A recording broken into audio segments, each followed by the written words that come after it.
हाँ तो नमस्कार जी, कैसे हैं सभी लोग।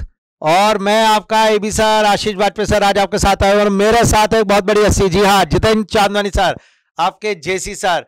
तो आज हम सर्वम कैरियर इंस्टीट्यूट के इस प्लेटफॉर्म से आपसे बात करने आए और ये वीडियो बहुत इंपॉर्टेंट होने जा रहा है किन स्टूडेंट्स के लिए, जिन्होंने अभी 10th का एग्जाम दिया है। जी हाँ, आज हम बात करने आए हैं 10th का एग्जाम देने वाले उन स्टूडेंट्स और स्पेशली उनके पेरेंट्स से जो अभी थोड़े से कंफ्यूज हैं। जेसी सर, किस बात को लेकर कंफ्यूज हैं, क्या है आपके दिमाग में चलने वाले बहुत सारे क्वेश्चंस का जवाब लेकर आए, क्योंकि हम लास्ट 7 डेज से पेरेंट्स के फोन उठाकर यही क्वेश्चन सुन रहे हैं बार बार। तो उन सारे क्वेश्चंस को हमने कलेक्ट करा और हमने एक योजना बनाई। हमने एक बात सोची कि यार इतने सारे लोगों के दिमाग में अगर ये क्वेश्चन है तो क्यों ना इसको यूट्यूब पर जाके समझाया जाए, बताया जाए पेरेंट्स को कि भैया इन क्वेश्चंस का सॉल्यूशन ये हो सकता है। क्यों जैसे सर?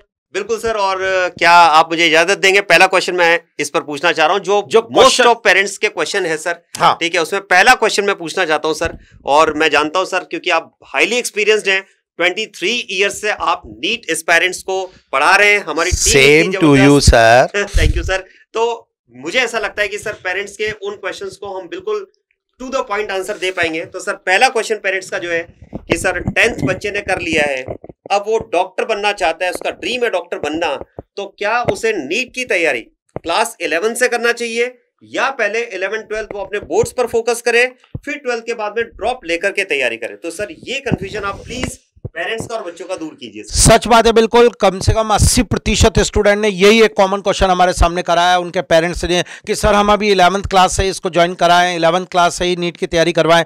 देखो सर, मेरा ही मानना है कि बहुत एडवांस हो गया है आजकल का टाइम, और इस एडवांस टाइम में आप अपना समय किल क्यों कर रहे हैं? आप 11-12 के बाद फाइनल आपको मेडिकल कॉलेज में जाना है, नीट क्रैक करके टॉप कॉलेज में जब पहुंचोगे वहां से एमबीबीएस करना है, तो भैया देर किस बात की है? फाइनल आप 11-12 पास आउट करके फिर आप आएंगे, फिर ड्रॉप लेंगे, बेस कमजोर रह जाएगा। आप बेस से पढ़ो ना, 11th क्लास आपका सब कुछ है।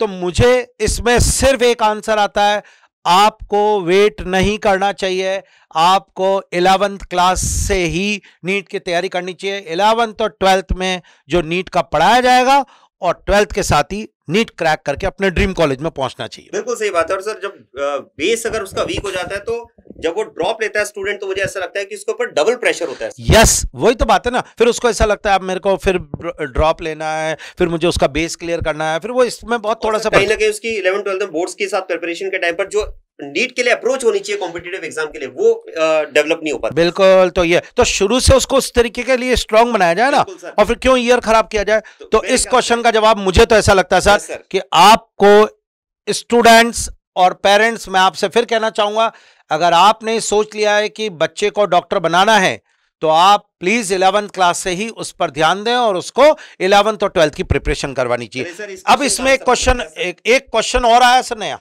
बताइए सर, बताइए। वो क्वेश्चन ये है जी कि क्या 10th का रिजल्ट आ जाए उसके बाद हमें 11th के बारे में सोचना चाहिए और उसके बाद उसकी तैयारी करवानी चाहिए सर, या अभी से ही? सर मेरे ख्याल से जो आपने फर्स्ट क्वेश्चन का आंसर दिया उसी में मैं ये ऐड करना चाहूंगा कि अगर हम ये डिसाइड कर चुके हैं कि मैं डॉक्टर बनना है, तो क्या हम रिजल्ट का वेट करेंगे? क्या पहले हम ये मार्क्स देखेंगे? क्या हमारे अंदर ये कॉन्फिडेंस नहीं है कि मैं 12th के साथ में तैयारी करके डॉक्टर मैं बनना चाहता हूं और मैं बनकर रहूंगा? तो ये कॉन्फिडेंस आपको रखना पड़ेगा।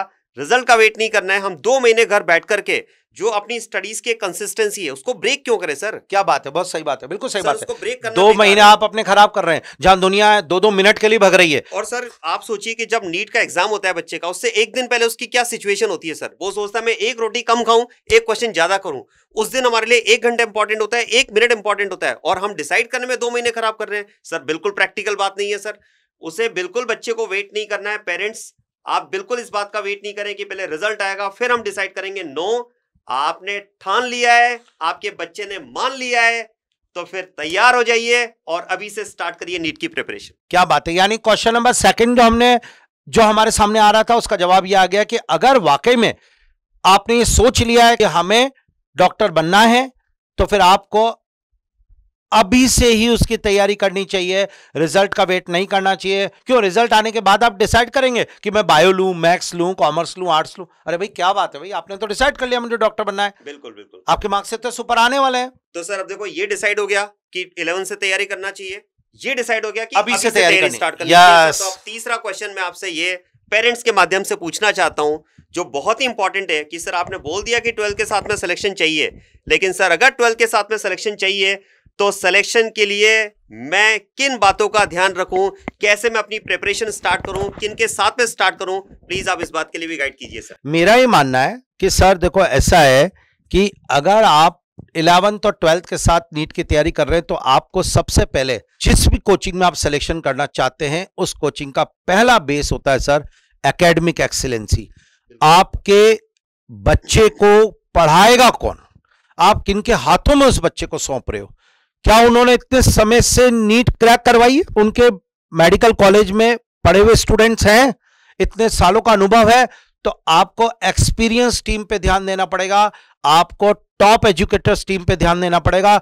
11 से ही जनरली क्या होता है सर, मैं आपको बताऊं 11th क्लास में बच्चे को थोड़ा सा बेस्ट टीम नहीं मिल पाती है और उसका बेस वीक रह जाता है। नहीं होता है यस, तो कई बार जूनियर टीम्स के थ्रू ही उसको पढ़वा दिया जाता है। अगर आपको 11 से ही टॉप एजुकेटर्स की टीम मिल जाए तो मुझे ऐसा लगता है इस एकेडमिक एक्सेलेंसी के बाद बच्चे को किसी चीज की जरूरत नहीं है।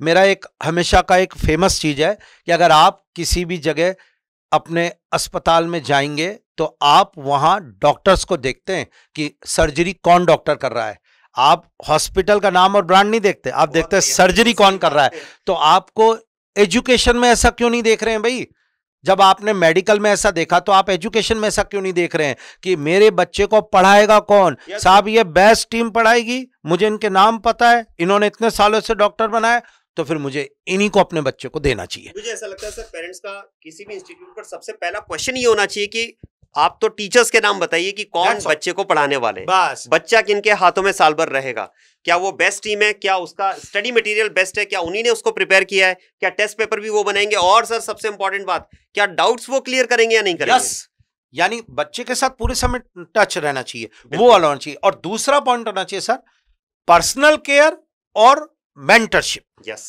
उस बच्चे पर पूरा कमांड किनका है, किनके हाथों में, वो पर्सनल केयर खाली पढ़ाने से नहीं है सर, आपको बच्चे का पूरा एक एक चीज बनानी पड़ती है। 11-12 के बच्चे को पूरा आपको रिदम में लाने के लिए आपको उसकी पूरी मेंटरशिप देखनी पड़ेगी, आपको उसकी पर्सनल केयर करनी पड़ेगी, और ये चीजें अगर मिल रही है तो मैं कहता हूं यही सिलेक्शन का बेस होना चाहिए कि बच्चे को किन से पढ़वाना चाहिए। तो फिर तो सर 12 के साथ में सिलेक्शन के चांसेस बहुत स्ट्रांग हो जाएंगे। बिल्कुल बिल्कुल। तो चलिए, अब अगर ऐसा है तो मुझे ऐसा लगता है कि सर्वम कैरियर इंस्टीट्यूट में जो हमारी टॉप टीम है वो टॉप टीम आपका वेलकम करने के लिए रेडी है।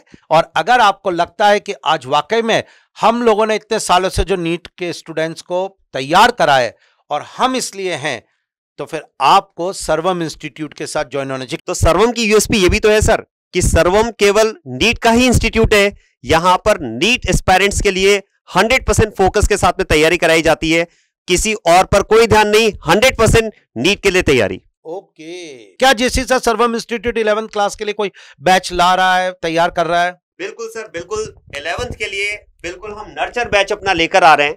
ऑलरेडी एक बैच स्टार्ट हो चुका है सर। बात वही है, देखो बच्चे अभी से ही अपनी जर्नी स्टार्ट कर चुके हैं नीट की, तो अभी भी पेरेंट्स और स्टूडेंट्स आपने डिसाइड नहीं किया है तो डोंट वेट, अपना टाइम वेस्ट नहीं करें बच्चों। और सर्वम आपके लिए लेकर आ रहे हैं नर्चर बैच। 16 अप्रैल से ये बैच स्टार्ट होने वाला है सर। 16 अप्रैल से बैच कैलेंडर में नोट कर लीजिए, बिल्कुल ये डायरी में नोट कर लीजिए। 16 अप्रैल को हमारा नेक्स्ट बैच आ रहा है नर्चर के लिए। फ्रेश बैच है, जो 10 से 11th मूविंग स्टूडेंट्स हैं उनके लिए बैच आ रहा है। टारगेट नीट 2027, मतलब नीट 27 को क्रैक करने के लिए आप इस नर्चर बैच को ज्वाइन करिए। लेकिन सर क्या हम इस बात का वादा करेंगे कि बेस्ट टीम इन बच्चों को पढ़ाएगी?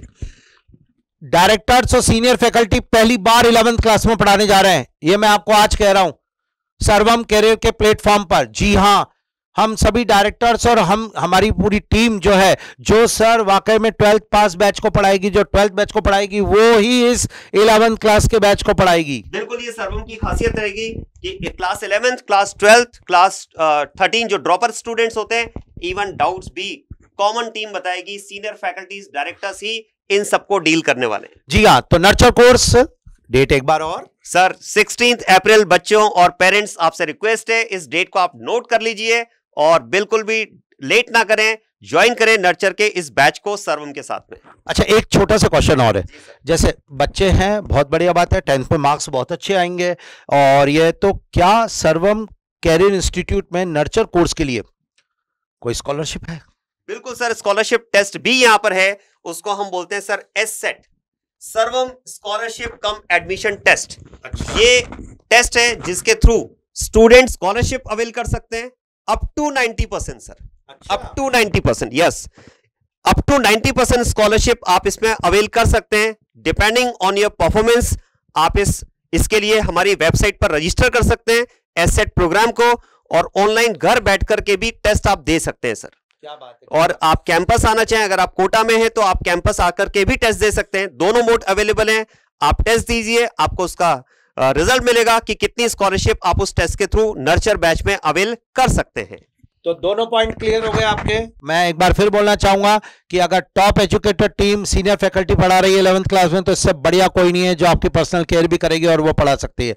अगर आपको लगता है कि हमें थोड़ा सा फाइनेंशियल वो है, तो ऐसी कंडीशन में सर्वम के इस मोड से आप अप टू 90%, जैसा जेसी सर ने कहा, आप आराम से स्कॉलरशिप ले सकते हैं, और इस 90% स्कॉलरशिप से भी आप आराम से टेस्ट देकर अपनी परफॉर्मेंस के अकॉर्डिंग, यानी हम ये चाहते हैं अगर कोई बच्चा पढ़ने में बहुत अच्छा है तो उसके लिए फाइनेंशियल इशू ना आए। बिल्कुल ठीक बात है सर। अब एक क्वेश्चन जो बहुत ही इंपॉर्टेंट क्वेश्चन है सर, पेरेंट्स का ये मानना है, जो पेरेंट्स बाहर से कोटा आ रहे हैं, कि सर 8 घंटे 7 घंटे या 5 से 7 घंटे बच्चा इंक्लूडिंग डाउट सेशन आपके पास कैंपस में रहेगा सर, वहां आप केयर करने वाले हैं, इसका सर्वम ने प्रॉमिस कर लिया है पेरेंट्स और बच्चों से सर। लेकिन बाकी 7 घंटे के अलावा जो बच्चा अपने रूम पर रहता है सर, उसको लेकर के एक क्वेश्चन माइंड में रहता है पेरेंट्स के कि फिर वहां उसकी केयर में आपका क्या कंट्रीब्यूशन होगा, सर्वम का क्या कंट्रीब्यूशन होगा? सर देखिए, ऐसा है कि सर्वम ने जब बोल दिया है कि आपको पूरी तरीके से पर्सनल केयर और मेंटरशिप मिलेगा, सब कुछ है, तो हम वो करके दिखाएंगे, और इसका जवाब हम दोनों ही देंगे। क्वेश्चन जो बार बार आ रहा है, इतने क्वेश्चन फोन आपके पास आ रहे हैं कि सर अगर 11th क्लास में एडमिशन के बाद बच्चे को घर पे जाके लगता है कि मैं इसको पढ़ूं कैसे, शेड्यूल कैसे बनाऊं, आपने तो क्लास में पढ़ा दिया, बाकी चीजों का लुक आफ्टर कैसे करे, क्या है, तो इसके लिए हम दोनों आपको बता रहे हैं कि सर्वम कैरियर इंस्टीट्यूट अनाउंस कर रहा है क्या, सर्वम रेजिडेंशियल प्रोग्राम। जी हाँ, सर्वम रेजिडेंशियल प्रोग्राम। जी हाँ, ध्यान से देखिएगा, और इस प्रोग्राम में ऐसे क्या फीचर्स होंगे वो आप अब आराम से सुनिएगा, जिससे आपके सारी प्रॉब्लम सॉर्ट होगी। जी हाँ सर, सर्वम रेजिडेंशियल प्रोग्राम का सबसे इंपॉर्टेंट फीचर ये रहेगा कि जो बच्चे यहां पर रहने वाले हैं उनके लिए जो रेजिडेंशियल कैंपस होगा उसमें 0 डिस्टेंस फ्रॉम कोचिंग, मतलब जो कैंपस कोचिंग में है उसी इन कैंपस बच्चों को रहने की फैसिलिटी मिलने वाली है सर। बहुत ही जबरदस्त रहेगा यहां पर, ठीक है। अब इसमें ये जो आपके पास 0 डिस्टेंस फ्रॉम कोचिंग, ये जो रहेगा ये गर्ल्स के लिए है सर, ठीक है। सर बॉयज के लिए भी बिल्कुल होगा सर, ठीक है, उसमें कोई मतभेद वाली बात तो है ही नहीं, दोनों को इक्वल ट्रीटमेंट मिलने वाला है। बॉयज के लिए भी रहेगा और वो नियर बाय एरिया में बहुत ही शॉर्ट डिस्टेंस, वॉकिंग डिस्टेंस पर रहेगा, ठीक है। तो रेजिडेंशियल कैंपस आपको मिलने वाला है, फूड का पूरा ध्यान रखा जाएगा, फुली फर्निश्ड अकोमोडेशन रहेगा, personal care and wellbeing. Sir मैं चाहूंगा वाजपेयी सर इस पर आप थोड़ा सा फोकस करें प्लीज। ये सबसे बड़ा पॉइंट है, ध्यान रखना इस बात को कि आप बिल्कुल हमारे अंडर ऑब्जर्वेशन में मतलब काम करेंगे, बिल्कुल जैसा आपको बोला जाए, आपको बताया जाएगा कैसे पढ़ना है, क्या है। और मैं तो कहूंगा सर पर्सनल केयर का मीनिंग यही है, आप अच्छी तरीके से बच्चे से पूछेंगे, भैया आपको आज का पढ़ाया हुआ समझ में आया नहीं आया, आपका कोई टॉपिक वीक तो नहीं रह गया है, आओ दोबारा उसको स्टडी करें, आपको वहीं क्वेश्चंस प्रैक्टिस करवाई जाएगी। एक बहुत अच्छी चीज है, मोटिवेशन सेशन रेगुलर होंगे जो होंगे, और वही बात जो मैं भी बोल रहा था सर, स्टडी प्लान बनाया जाएगा।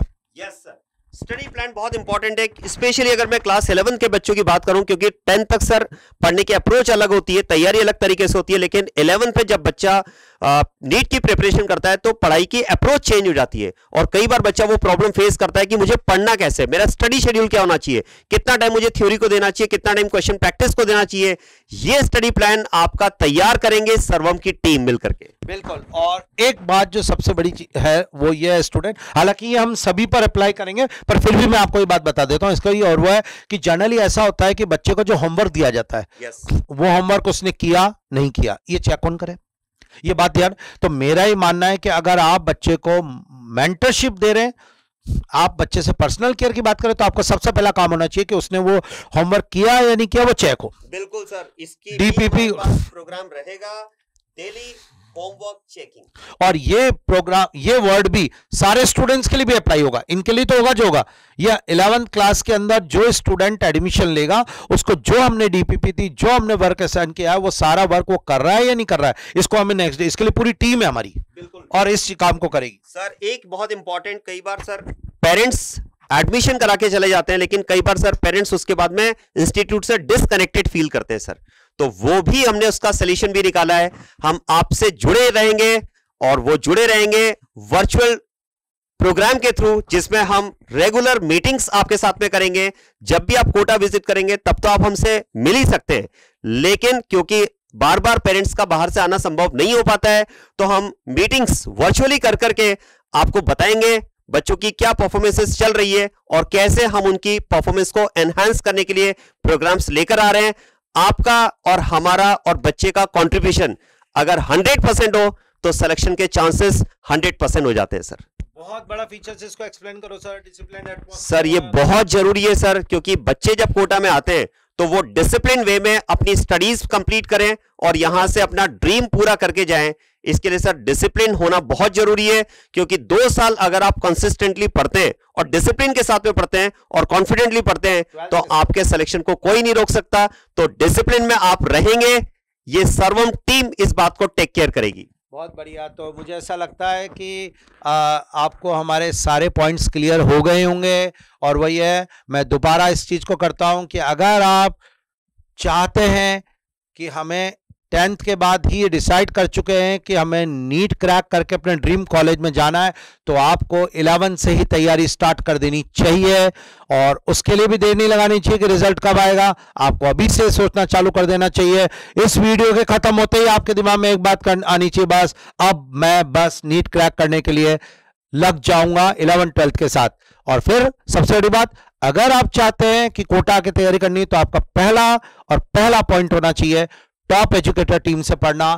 बेस्ट टीम जो मुझे पढ़ाएगी, मैं उन्हीं से पढ़ूंगा जो मेरा पूरा ध्यान रखेंगे, मुझे पढ़ाएंगे भी डीपीपी और मेरी सारी प्रॉब्लम सॉल्व करेंगे, और उसके बाद ये सारे तो सर्वम कैरियर इंस्टीट्यूट आपकी इन सभी बातों का ध्यान रखता है।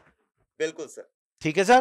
तो आई थिंक मेरे हिसाब से जो हम बात करने आए थे, सारे क्वेश्चंस के जवाब हमें देने थे, वो कंप्लीट हो गए हैं। ठीक है सर, बिल्कुल। और फिर भी कोई क्वेश्चंस अगर आपके माइंड में रह गए तो आप सर्वम टीम के साथ में कनेक्ट हो सकते हैं। ठीक है, आपके पास कॉन्टैक्ट डिटेल्स आप वेबसाइट से ले सकते हैं और डायरेक्ट आप हमसे जुड़ सकते हैं। Thank you everyone.